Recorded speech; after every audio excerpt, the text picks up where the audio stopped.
ग्राम भारती सुनवा वाला सभी किसान भाई बहना भूमिका को राम राम सा। किसान भाइयों और बहनाओं, अगर बात करा पॉली हाउस की खेती की परिचय और महत्व की, तो पॉली हाउस की खेती एक विशेष सिद्धांत पर आधारित होवे हैं, जिन्हें ग्रीन हाउस प्रभाव कहो जावे है।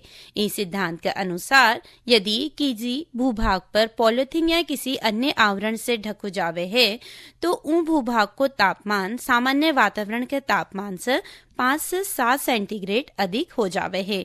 तापमान की अधिकता ढकबा वाला पदार्थ पर ही निर्भर करे है और यह बढ़े हुआ तापमान ऊं भूभाग को साल भर की खेती के अनुकूल बना देवे है।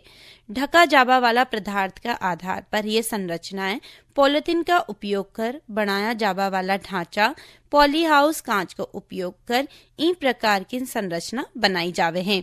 जो ऊंसा ग्लास हाउस पदार्थ अगर नेट है तो ऊंसा नेट हाउस भी कहवे हैं और इन प्रकार की व्यवस्थाओं ने सामान्य भाषा में अपन ग्रीन हाउस भी कहवे हैं।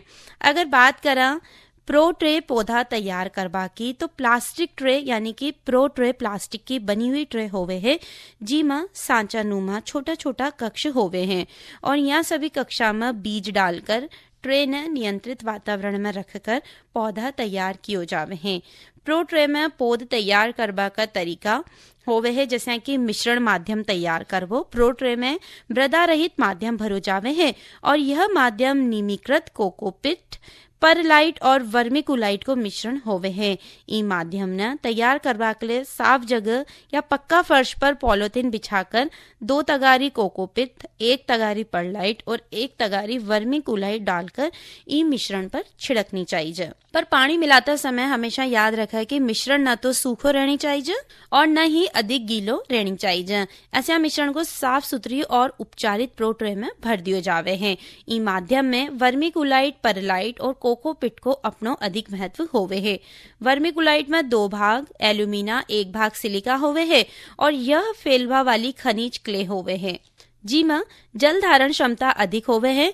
परलाइट बारीक सफेद पाउडर होवे है जो माध्यम में वायु संचार बढ़ावे हैं और साथ ही माध्यम को तापमान भी नियंत्रित करे हैं।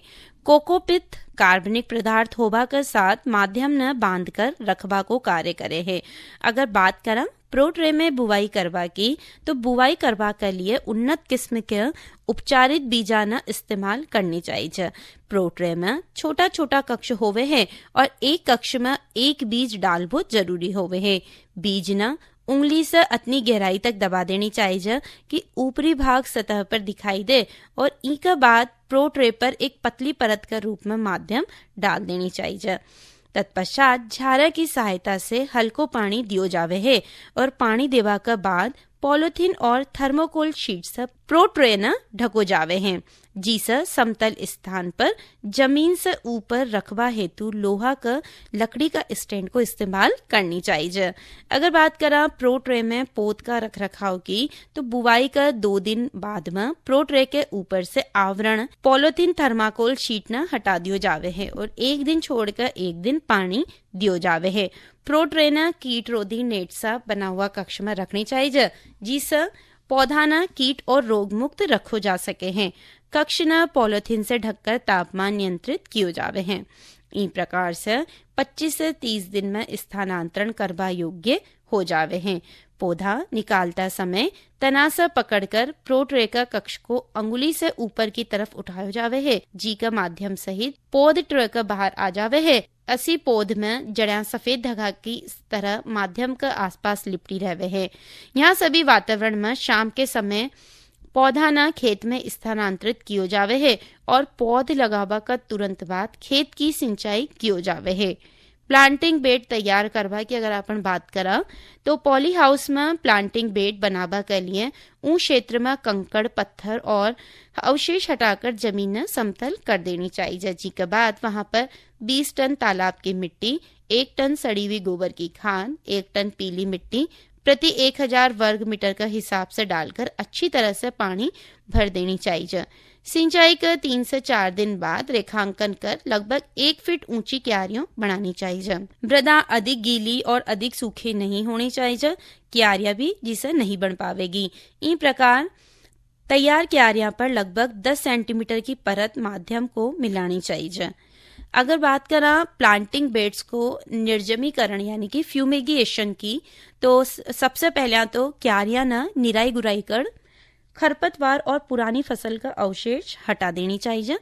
जी के बाद पूरी क्यारियां का 40 से 50 माइक्रोन पॉलिथीन से ढक देनी चाहिए। प्रत्येक क्यारी में 7 मीटर के अंतराल पर एक एक पेट्री डिश में 10 ग्राम पोटेशियम परमैंगनेट का क्रिस्टल भरकर रख देनी चाहिए। जहां जहां पेट्री डिश रखी हुई है वहां पॉलिथीन को थोड़ो थोड़ो सो हटा देनी चाहिए। उनके बाद एक बीकर में फार्मेल्डिहाइड लेकर एक एक पेट्री डिश में डाली जाए है। इसके तुरंत बाद पॉलिथीन ढक दियो जावे है और ध्यान रहनी चाहिए कि पेट्री डिश में फार्मेल्डिहाइड डालते ही उमा तीव्र गैस निकले है जो स्वास्थ्य न नुकसान पहुंचावे है। तुरंत उस पेट्री डिश न पॉलिथीन से ढककर रखवा के बाद ही दूसरी पेट्री डिश में फार्मेल्डिहाइड डालनी चाहिए। यह सभी उपचार बहुत शीघ्र कर देनी चाहिए। फार्मेलिन डालवा का तुरंत बाद पूरी यूनिट न कम से कम 24 घंटा के लिए बंद रख देनी चाहिए। अगला दिन पॉलिथीन हटा क्यारियां की खुदाई कर रोपाई की जावे है।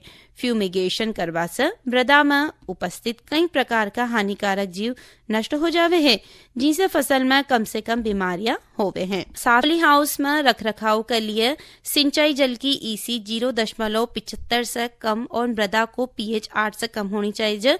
पॉली हाउस के चारों तरफ 1.5 फीट गहरी ट्रेंच बनानी चाहिए, जिससे बारिश को पानी एकत्रित नहीं होनी चाहिए और कई प्रकार का मृदा जीव पॉली हाउस में नहीं आ पाऊंगा। किसी भी प्रकार को छेद हो जावे, पॉलिथीन नेट फट जावे तो तुरंत दुरुस्त कर देनी चाहिए। आवागमन और एंटी चैम्बर को दरवाजों मुख्य द्वार एक साथ नहीं खोलनी चाहिए। मुख्य दरवाजे पर एक ट्रे में कॉपर सल्फेट रखनी चाहिए। क्यारियां की चौड़ाई और 1 मीटर ऊंचाई 45 सेंटीमीटर, 2 क्यारियां का बीज 60 सेंटीमीटर रखनी चाहिए। पॉली हाउस में सघन कृषि प्रणाली अपनानी चाहिए। इसे 1 सप्ताह से ज्यादा खाली नहीं रखनी चाहिए।